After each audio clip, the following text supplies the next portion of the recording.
Don't know how we got here, but we got love, yeah. Don't know how we got here, but we got love, yeah. Welcome to Saving Us, where we discuss relationships in marriage, family, and beyond. Relationships are hard work and should be a priority. These discussions are here to help you navigate the waters of insecurity and frustration and hopefully guide you to a place of peaceful fulfillment in your own relationships. Hey everybody, welcome to Saving Us for another episode. We are so glad that you have tuned in today because today we have our first special guest. Woo! Yay! So we are moving onward and upward, and you are in on at the ground level. So thank you for tuning in. Don't forget to like and subscribe and share this with a friend. Listen, I'm getting better. Go ahead and put questions and notes in the comments, and I'll be sure to get back with you. All right?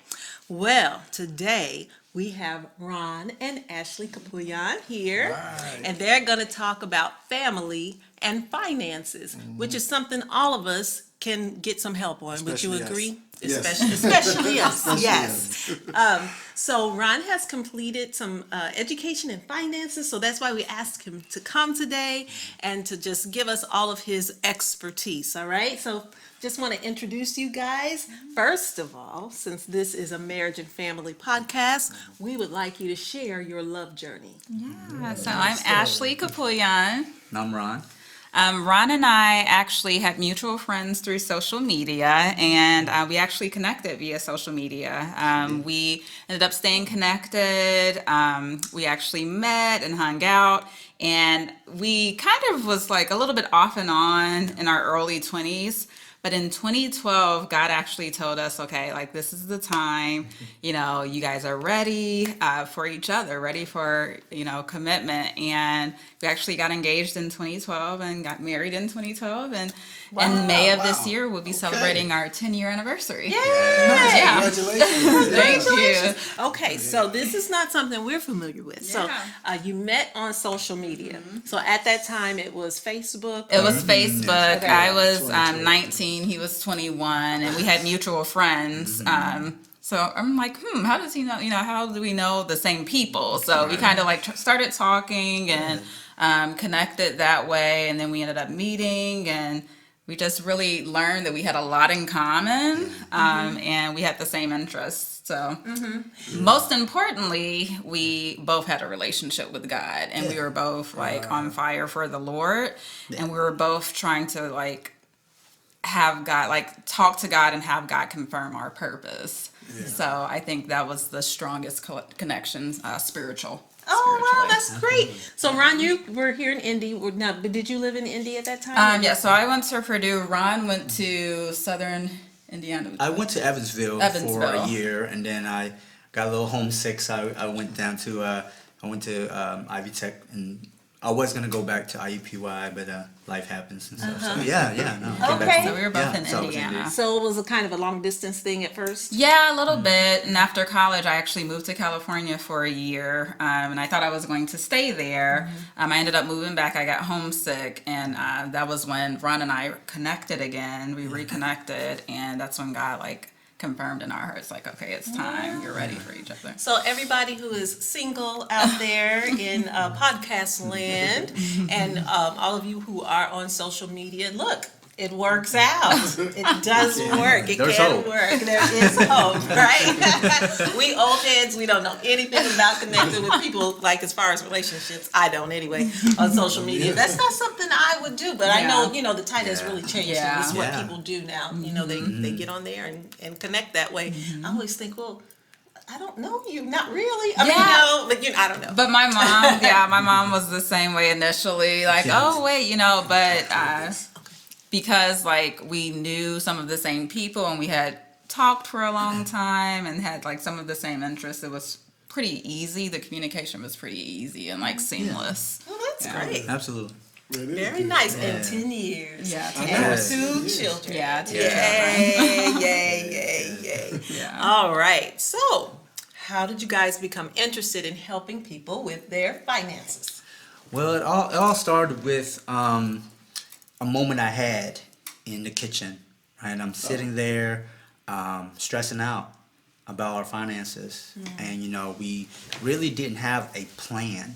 We kind of just, like everybody else, is just, got credit cards and spent, did whatever. We really didn't have a plan for the money that God was blessing us with. And so I was sitting there and I was stressed and I was thinking, what are we going to do? We have this amount in credit card and now our 0%, interest is going to turn to like 24%. And I'm like trying to figure out, do I want to move this to another card and, do a balance transfer? And it was also stressful. And at that point, I kind of just sought the Lord's guidance on the situation. And I just kind of had a heartfelt moment where I felt like, I can't keep living like this. And so, ultimately I made another mistake in wanting to avoid the 24%, and I actually got like a 401k loan, which one should never do because, one, you're taking away, if you have a 401k, an amount in there, you're taking away the growth that it can give, and also you're penalized 25% and with interest and your taxes, so you can get up to 35-40% hit right off the bat. So it's like taking out a credit card loan. So me being young and desperate, I made such a bad mistake there, but I was so desperate to get out of that situation. And another bad thing with 401k loans is the fact that if you ever leave your job or lose your job and somehow that's immediately due within 6 months, I believe, like the balance that you owe, like it's full, because you're kind of stealing from. So that's how that portion, because it's tied with government, guidances and such. So, but ultimately, I was able to keep my job and pay it off and all that. So, thank God it worked out. But don't take out 401k loans. You don't want to rob your future to take care of it now. So, yeah. But ultimately, that got me into thinking about I need to be a better steward of God's blessings. And I started researching and trying to figure out, and I came across this guy named Dave Ramsey, and he's on the radio, and he's talking about getting out of debt and all this, and I just started listening and listening every day, and it really has shaped my thought and frame about, and he's a Christian man. He provides biblical principles and evidence for the reason why being a good steward for God's blessings and our income and finances is so important, tied to not only the wealth building of your family, but also the wealth building of the kingdom. So that's where that journey started, with me sitting there at the kitchen table being stressed out, and then going on this journey, and ultimately being led to where I was so inspired by that life transformation that I think Ashley, I might want to see what your thoughts and how it's changed us as individuals, Most definitely. I think like in the beginning, we agree with certain things about finances, and then we kind of disagree with some things, but ultimately like being aligned and having like the same goal in mind, which is like being good stewards of like the blessings that God provides. That was the goal. And I think when you were sitting down at the table and you came and discussed like the plan or the goal with me, I was a bit hesitant at first, but I knew that it worked. After hearing the podcast and thinking about the plan, I knew that it worked. So I thank God for sharing that with you. I thank God for the Holy Spirit and for using people like Dave Ramsey to like inspire people to get out of debt. Absolutely. And going on this journey, and we started seeing progress. We started knocking out, smallest to largest debt after debt, and we just started getting hope back in our lives. And ultimately that led to me being so inspired and having so much passion, and realizing there's a need especially in the body of Christ, there's a need for us to be better stewards in our communities and in our families. Ultimately, I went and took the Financial Master Coach training series that Ramsey Solution provides, and I finished those courses so that I can now go and start my business to help other families figure out how to live this life of finance and do it right and do it the way God wants us to do it, which is through stewardship and not through frivolous spending. And not having a plan. So yeah, we're excited to go on this journey. With thankful for the opportunity to be here with you guys. Yeah, so I have a question. So what was your money journey growing up? Like, how did you see money when you became an adult? Was it like easy come, easy go? Or was it like, oh, you're supposed to get it and save? Did you know anything about investing? What was your... You want me to speak first? I can. Yeah, for me, growing up, I just knew, like, don't get credit cards. Like, credit cards, I tried to stay away from that, and I knew that my mom's a loan officer, so I knew everything about credit. I knew everything about loan. Like, I knew I had that information passed down to me from my mom, but at the same time, being young, I think, sometimes you want to buy what you want to buy.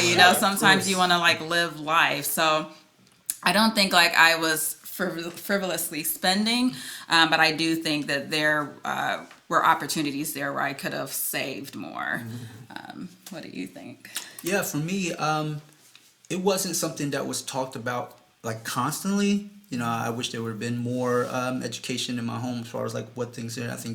I do remember my dad telling me about that there's these people called everyday millionaires who don't look like millionaires, right? You have this image of they're superstars, they're actors, they're celebrities, but these everyday millionaires is not about their status and their wealth in that form. It's more of the fact that they're out of debt, they have a good, healthy investment or retirement account, and they have a paid off home. And so when you add all those assets together, they equal to more than $1 million. So if you have half $1 million home, you got $500,000 in your retirement, then that's $1 million. So then that's where a lot of people misconstrue that. Well, millionaires is not someone who makes $1 million a year. It's a millionaire is a person who has a net worth. So if you take a net worth is when you take everything that you have and subtract what you owe, and that's what your net worth is. And if you're in a positive, that's great. And if you have $1 million, it's even, there you go, you got a millionaire, you're an everyday millionaire. You may not look like it. And a lot of people who are called everyday millionaires, they don't wear the Prada and the Gucci and the Coach and all that. Like they wearing like Walmart clothes. They're regular folks, but because of their journey of understanding good stewardship, they don't care about what other people look like. Other people's opinions about them don't affect them. They care about the things that last, which is wealth building and passing on that generational wealth to their probably, the next generations. Right. Very good. What was your journey like growing up?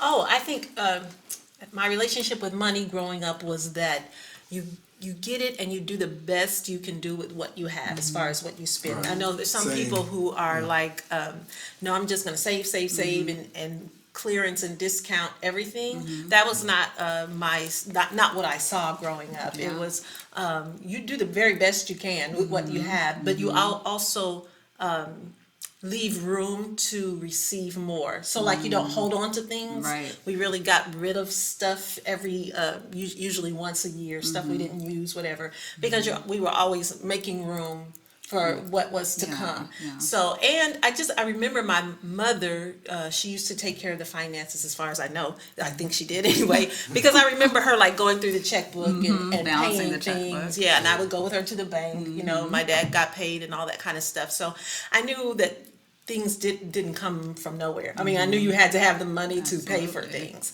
But as far as investing, I never heard about it until I was an adult. Had no idea what that meant.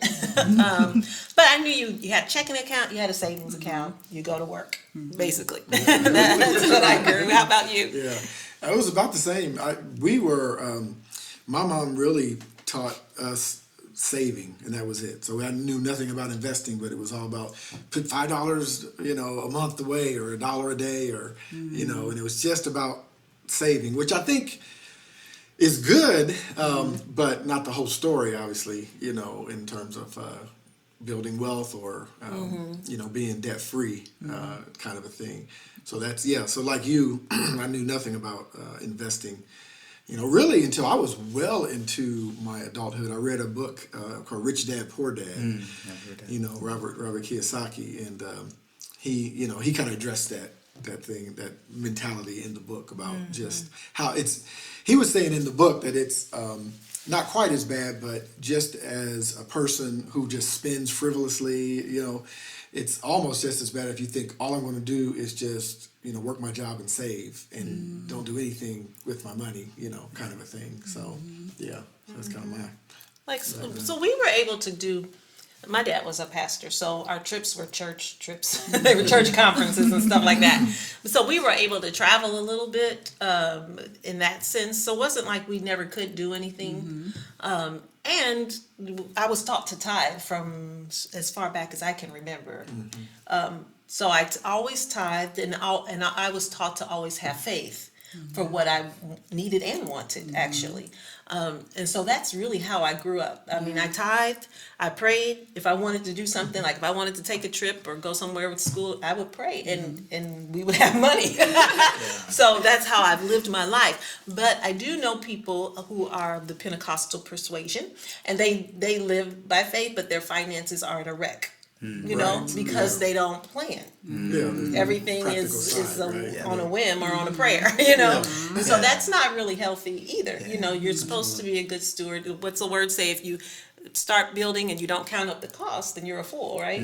So you have to count up the cost. So I think that's very important. Yeah, no, I'm glad you mentioned that, because Rachel Cruz talked about, and she wrote a book about the money classroom. Okay. And I believe this is a life principle. I always believe you're either a product of your environment or you're a conqueror of it, right? So the money classroom is very important. I think there's 4 different types, and it's all about, is money a stress situation? Was it even talked about at home, right? Was there talked about, but there was, it was good sound knowledge, it's so how you grow up can really help shape like what you think about finances growing up and how you may be a good or not a good steward of your finances. So I'm glad you mentioned that. Yeah. That's good stuff. Okay, you're ready to move on? Okay. So from what you've already said, I believe you would say financial health is knowing how much you owe, how much you earn, and then knowing the difference. Like, what's the difference between the two? Would that be a good definition of financial health? What would you say? I think there's 2 levels of financial health. Okay. I think one is the beginning stage, which is knowing that you have to be on a plan, and that plan has to be biblically sound and lead you to getting out of debt and putting the proper places to take care of all aspects of your life.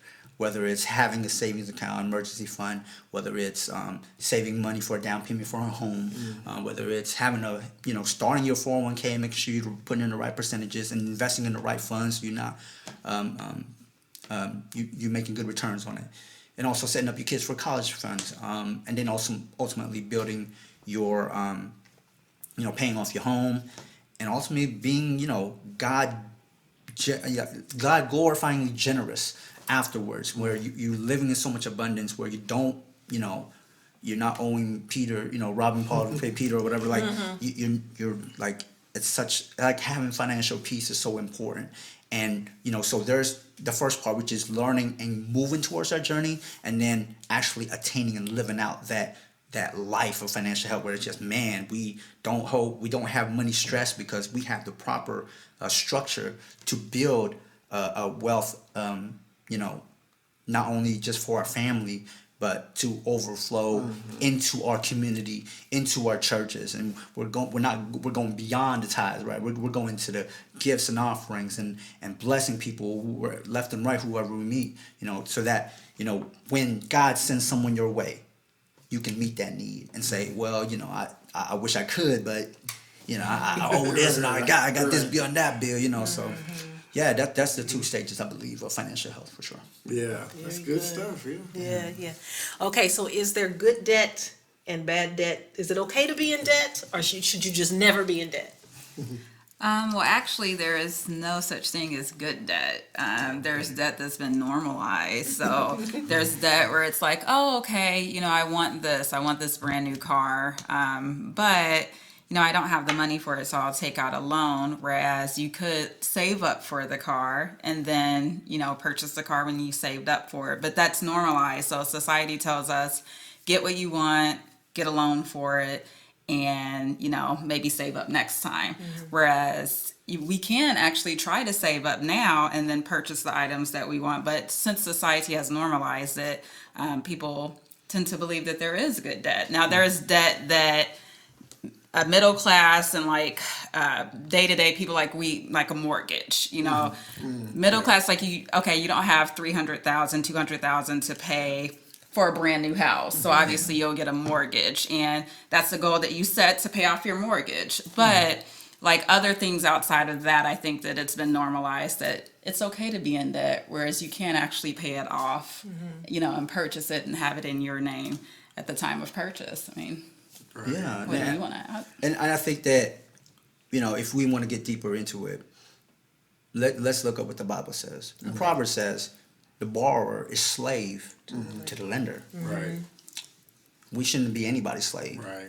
We should only be bondservants of Christ. Right? So if we want to take it to that point, there is no good debt, because we shouldn't have any bank be our master. And we were, well, no, they're just, some people will say, oh, well, I'm using their money and to make money, and we're flipping. It's no, you should never have debt at all. Now, I think that, you can't get around getting a house mortgage. Sometimes you just can't save that much. So I think a good healthy 20% down, down on a house where you can avoid PMI, which is private mortgage insurance, where they're actually paying to the bank to make sure that they have extra money in case you foreclose on a home. Yeah. Right. You default on the home, then they're like, okay, we got money out of you anyway. Right. So that is less frowned upon in the more biblical financial world, because you're ultimately putting money into an investment that is growing over time, and it should grow, as you've seen prior high. The housing market is crazy insane now. So you've seen how your house can grow, and ultimately, even if those slower years, you can still see a 4 or 5% rise in your value of your home. And so that is your equity in your home that you're putting into. So that's less frowned upon, which sometimes, obviously it's hard to avoid that. But even regarding student loans, it's such a crisis. We're over $1 trillion in debt, and everyone's got student loans, and thank God that we got out of it, right? And a lot of people are hoping on a wing and a prayer that the government's going to come save us. Right. We're going to forgive these student loans, even though there's less than 1% that have actually been forgiven. Yeah. Right. Even with these public forgiveness loans, through if you're serving as a teacher, you're waiting for those 10 years, Right. or you're working in an underserved community, you're still a less than 1% chance. And even Biden was just talking about that the other day. He doesn't have executive powers. He's having his lawyers and attorneys look into it, but he doesn't have the executive power just be oh yeah, he wanted to just forgive $10,000 worth of debt. He doesn't have the power. But that's the reason we can't wait in the government, because they make these promises, right? Get me into the office. This is my promise in the campaign. But ultimately they don't even have the power to do it, because they still, because of how the laws are set up, Congress has to do it, and they're heavily involved into the whole student loan business anyway, so because that's government money. Yes. So yeah, even then, there's other ways to, whether if you can't afford it, right, and you can either make sure you have a plan. Say you're a parent, and make sure your kids are doing good in school. Be involved in their schooling and education. Make sure that you're staying on top of them. Getting them tutoring if they need it. Make sure that when they get good SAT, ACT scores, they'll be able to get scholarships.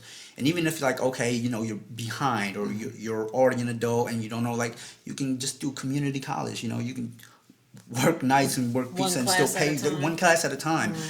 If you have bigger plans, you're well, I can't afford medical school. There's an MD, PhD program where you actually work for the school that pay for your program. Obviously, it's hard to get into, but there's always different options. There's the military. You can go and get your education paid and get practical, life experience in your education as well. So, here's the problem. I feel like we live in a society where it's always YOLO. You only live once, and here's what Ramsey says too. It's adults devise a plan, children do what feels good. Right. And we just impulsing so much, right? Why do you think they have so many chips and cookies and drinks at the counter? Yeah. Because when it catches our eye, we've been so commercialized and brainwashed to think, ever since you were a kid, you got commercials thrown at you just watching shows, you know. So we've been brainwashed to always want to have this spirit of consumerism, consume us. You know, it's not even us consuming things; the things are consuming us to where we can't even say no to things, right? So we're not setting up a plan; we're just going out and doing things. So I think that if you set up a right plan, then you can avoid debt.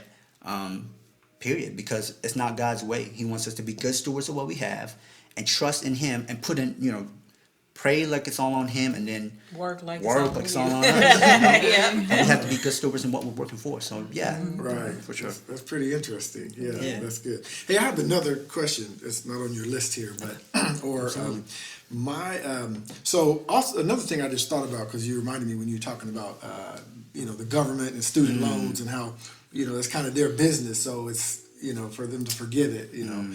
My dad, one of the things he talked about growing up, I wanted to get you guys' take on this, is taxes. So he talked about like income tax. And one of the things that I've always seen is when it's tax time, like it is now, we file our taxes, and many people, especially in the middle class or lower, are so happy, when you get your tax return. Yes. You get $2,000, $1,400, $3,000. Some people $4,000 back, and it's like, man, I got all this money back. But I remember my dad, which I didn't. I just admit I didn't listen to him. I did not. And now, but one of the things that he never did was he never got a big tax return. He get a little bit back. He never owed, that I remember, but he never got a big tax return. And I was talking to him about it one day, and he said, "Well, why should I lend the government money all year long, and and then they they invest it, they do whatever it is they do with the money, and then when I get the money back that was my money anyway, I'm happy as if I got some kind of windfall." And he told me what the issue is many people are not good stewards, and so if you get that money, the extra, I don't know what it would be, the extra $30 or $50 or $100 or whatever in your paycheck, we would, what was the term you used the other day? We would live. You live is according to whatever according to what you get. So instead of setting that aside or investing or just saving it, we just use it all up anyway, kind of a thing. And I wanted to hear what you guys thought about getting a big tax return back. Your dad is absolutely 1,000% right. That's absolutely right, because that's exactly what it is. You're loaning the government, free money. You're not getting into, if you put money, even if you put it into money market, you're getting a 1%, 0.5%, something. It's taking it. You give it to the government, like you get nothing, and then you're giving them money, and then they're giving it you back, and then you think you got something from them, but it's like that's your money, So and then people, when they get large amounts like that, they think it's a free check. You're really investing into an opportunity to lose it all. But like you said, if you have $30, $40 extra money, you can actually spread throughout the year, then you actually won't have this, whoa, I got this big check, I should do something, I need to go do. No, like you should have it budgeted, that $30, $50 extra, budget it to you're planning to getting out of debt and taking care of your family. No, for sure, 1,000%. The man's a genius. Yeah. Absolutely. Good to know. So Dad was right. Yeah. Absolutely. Now, if only I could tell my son that, but anyway. So what would your advice be to young people who are thinking about getting married or who are engaged? How do they prepare financially before they're married? Before they're married, yeah. Definitely get with a good biblical counselor who knows financial wisdom. And if not, get with a good financial coach and do it that way. So if you can't get all in one, a pastoral counselor and a financial coach at the same time, then do it, separately. But you really definitely need you need to be on the same plan, because money fights and money worries, as money stress, it's like the number one cause of the divorce. People fight over that, right. Amongst other things. So if you want to have your marriage to be successful, you probably should avoid the number one cause of the failure of your future. No one ever goes to the aisle saying, "I can't wait to divorce you one day." Like no, we need to have a plan instead, to make sure we're on the same page. And that's what a lot of people struggle with in their marriages. not being on the same page. The two shall become one. And that's missing, because the two want to continue one. So it doesn't make sense that 1 + 1 = 1, right? So how does that work? Well, you got to take that half of you, that selfish, self-centered, all about me half, and it's got to die. Right. And that half that God wants you to be, that He's called you to be, the husband and wife who's a good steward, self-sacrificing, servant of Christ. That's the half that you have to take into your marriage, so that when your two great halves come together, you make the one marital unit that's most glorifying God, and how you're, the Bible says, that we are the witness to the world. We are the manifestation of His love to the world. Like the Trinity is 3 in 1. And when God is in the center of your marriage, along with you two, then that's the Trinity of God's manifestation of His blessings in marriage. So that comes with the finances as well. Make sure you're on the same page. So if someone's like, I love debt, I don't think it's wrong with it, and you're like, no, I hate that, that's not gonna work.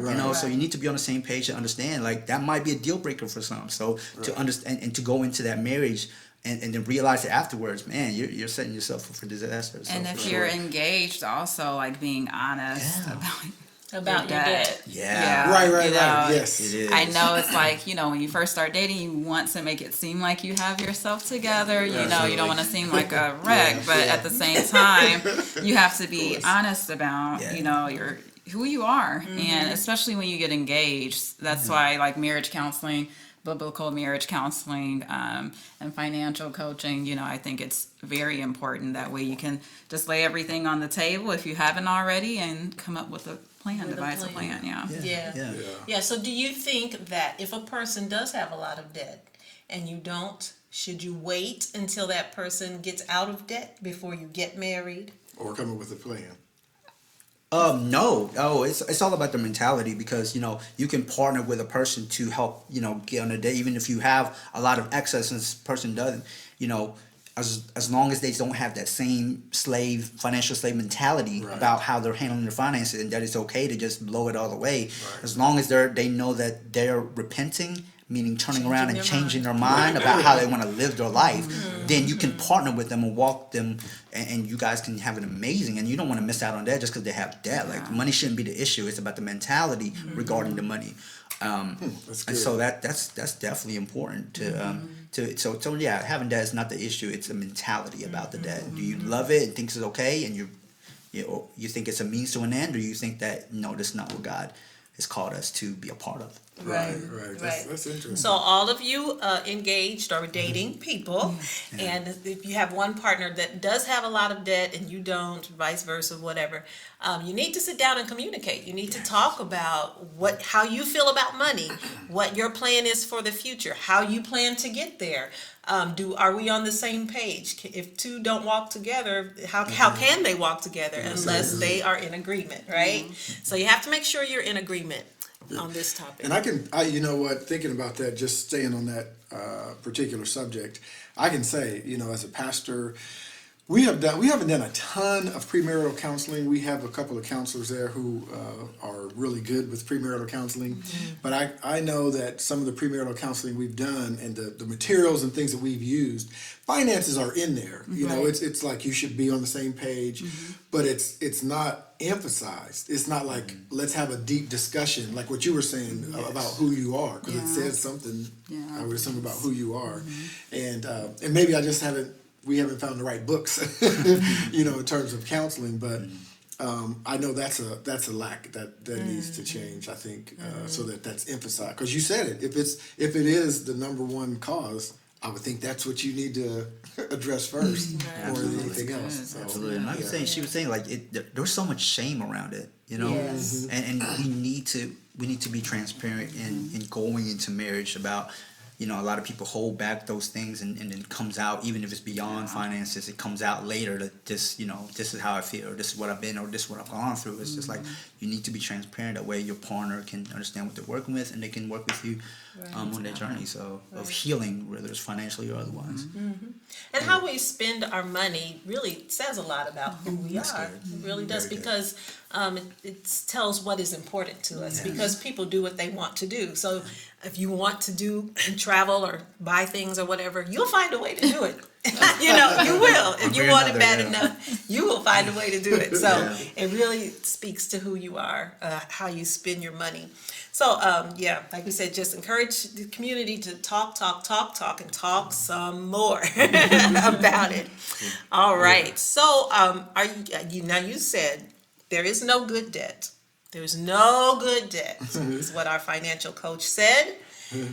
Is it ever a good idea to get a student loan? No, Just like emphasizing. It's not, because it really handcuffs you in your future. But what if I want to be a lawyer or a We was talking about doctor? earlier. Yeah, like you said earlier, you can. Yeah, There's yeah. different ways to go Because about people it. think that. There's different programs and work. There was one lady named, I believe, Christina Ellis. She wrote a book about. She applied for scholarships and she got $500,000 in scholarships. Wow. Because her mom told her I think she was from South America, and she didn't have any money. So it's like, Right. girl, you're gonna have to figure it out on her own. And so she Figure it out. went to the library and she spent time. That's where a lot of people, and I had the issue. I was like, I don't want to play. But if you get $1,000 scholarship, right? You do that, 5 times or 50 times. That's 50,000, right? So there's ways that you can, and then there's even, I think there's called myscholarly.com. You can look in there and find scholarships, and there's even some scholarships for postgraduates and people who are not like high school students as well. So there's always a way. If you have this mentality that is not going to be a part of my life anymore because it doesn't cause anything good, then you will find a way to find alternatives to make sure that you have that. So you have to do a lot of work. Yeah, and We don't want to do that. yeah, no. And that's a lot of people today's society's problem. If there's any type of friction involved, it's like I don't want to deal with it. Yeah, yeah. And I've experienced that as a high school student. I was like, I don't want to write an essay. Right. Of course. Just for $500. Why? But it's like, man, if I had done that, and think about it, if you put in an hour, put in an hour, write an essay telling about your story and how well you're qualified, you just made $500 an hour. True. 1 hour. That's true. Come on now. Think about that. Come on. Who makes $500 an hour in the marketplace? Right. So even if put it in the takes time. 3 hours, it's worth 3 it. hours. Man, it's worth it. Because y'all. you It's can worth it. submit that essay, that same one essay, with just a couple of tweaks maybe. There you go. To multiple There you go. applications. There you go. So, Absolutely. Think about that. yeah, it Views. just takes work, Yeah. which is, like we said, we don't want to And a do that. mentality to say, no, I'm not going to go down that road. I'm going to go God's way. Right. Yeah. And that's our take on Family and Finances Part 1. Stay tuned in for next week where we're going to upload Part 2 of this same conversation. So if you've learned some new things, tune in next week and learn even more, okay? So don't forget to like and subscribe. And until next week, we'll see you later. See you next time. Don't know how we got here, but we got love, yeah. Don't know how we got here, but we got love, yeah.